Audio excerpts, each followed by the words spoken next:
నేను ఎన్నికల సమయంలో పదే మీటింగుల్లో మాట్లాడినప్పుడు కొన్ని విషయాలు చెప్పాను.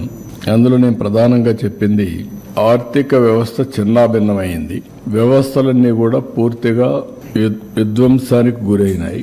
ఒక పక్క అమరావతి, పోలవరం, అమరావతిని 3 రాజధానులని 3 ముక్కలాటాడి ఫైనల్గా ఏదీ లేకుండా అమరావతిని సర్వనాశనం చేశారు, భ్రష్టు పట్టించారు. పోలవరం ఆంధ్రప్రదేశ్కు ఒక లైఫ్ లైన్, జీవనాడి.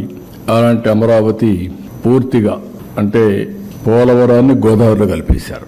ఎవరికి అంతుబట్టినటువంటి విషాదం అది.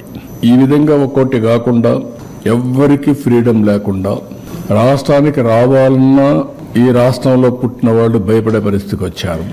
ఈ రాష్ట్రంలో పుట్టి ఇక్కడ ఇండస్ట్రీ పెట్టాలి అని పెట్టిన వాళ్ళు వేరే రాష్ట్రాలకు పారిపోయే పరిస్థితికి వచ్చి తరిమేసే పరిస్థితికి వచ్చారు. ఇలాంటి సో మెనీ సంఘటనలు అవన్నీ పోవడం లేదు.